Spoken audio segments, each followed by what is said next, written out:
नमस्कार दोस्तों, स्वागत है आपका केटी वॉइस स्टोरीज चैनल में।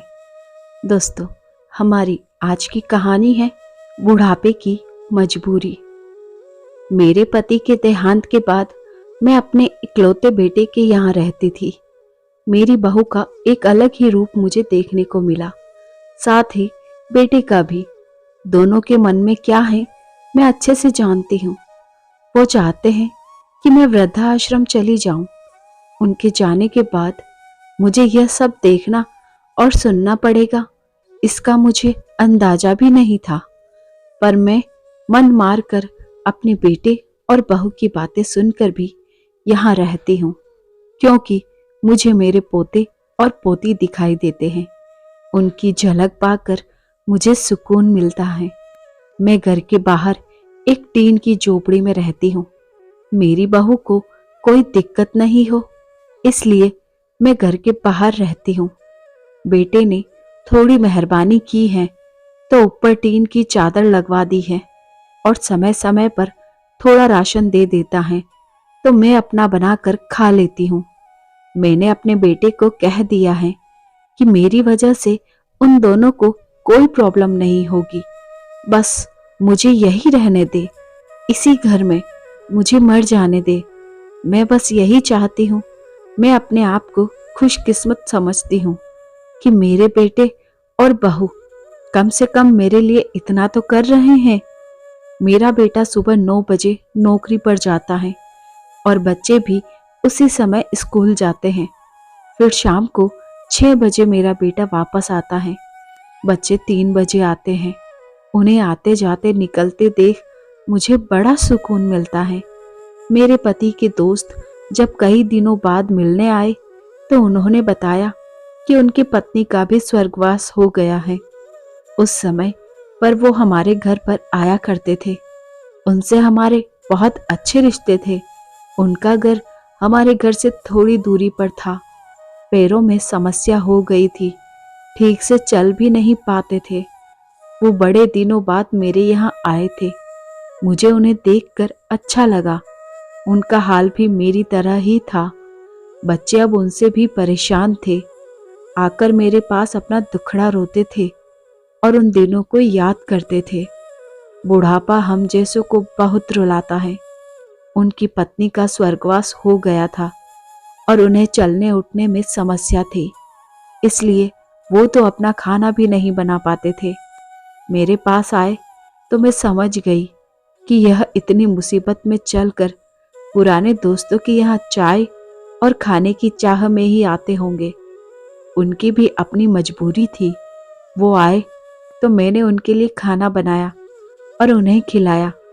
मना कर रहे थे कि नहीं खाना, लेकिन मुझे पता था कि उनको भूख लगी है। बहू ने खाना नहीं दिया होगा। मेरी बहू ने मुझे और उन्हें खाना खाते देख लिया था। वो कुछ भी ना बोली। ऐसे ही वो यहाँ 2-3 बार आए। जब भी वो आते मैं उन्हें खाना खिलाती। फिर उनके जाने के बाद जब मेरा बेटा आया तो बहू कहती है कि तुम्हारी माँ कितनी बेशर्म है, पता नहीं किस किस को आजकल बुलाकर खाना खिला रही है। बड़ी मुश्किल से कमाया जाता है और यह लुटाने में लगी है। इनका राशन बंद करो, कुछ दिन भूखी रहेगी तो अक्ल ठिकाने आ जाएगी। मैंने कहा कि मैं अपने हिस्से का उन्हें खिलाती हूँ, वो तुम्हारे पिता के पुराने मित्र हैं। फिर भी बहू का उल्टा सीधा बोलना शुरू रहा। घर के बाहर रहकर इनको आजादी मिल गई है, पता नहीं क्या क्या करती है। बेटा भी बोला कि कुछ दिन भूखा ही रहने दो इन्हें।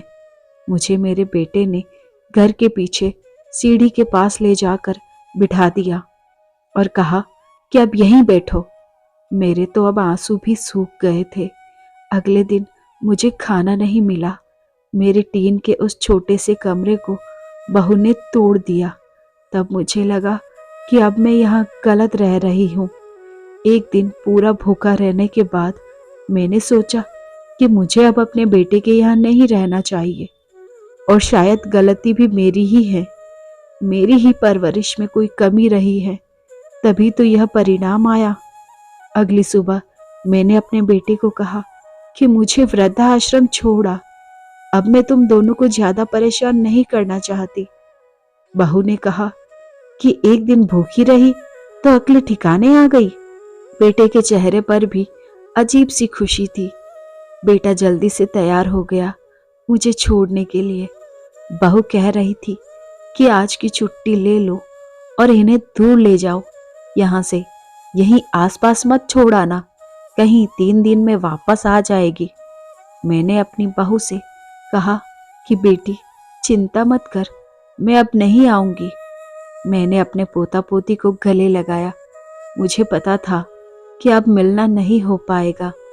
बेटे को भी चाहती थी कि एक बार जी भर के गले लगा लूं, लेकिन वो बोला चलो जल्दी करो।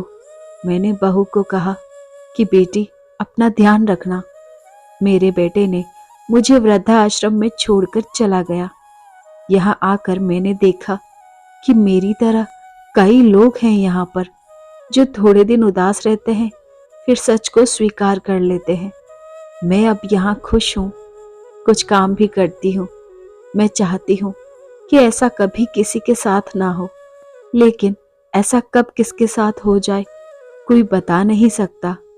लेकिन माँ बाप को ऐसे समय के लिए भी तैयार रहना चाहिए। बस बच्चों को पाल कर बड़ा कर दो, उनसे कुछ उम्मीदें मत रखो। धन्यवाद दोस्तों, आई होप आपको ये कहानी अच्छी लगी होगी। ऐसी और कहानियाँ सुनने के लिए बने रहिए हमारे साथ और अपना प्यार और सपोर्ट देते रहिए। वीडियो को लाइक शेयर कीजिए और चैनल को सब्सक्राइब कीजिए। साथ में बेल आइकन प्रेस कीजिए ताकि न्यू स्टोरी का नोटिफिकेशन आपको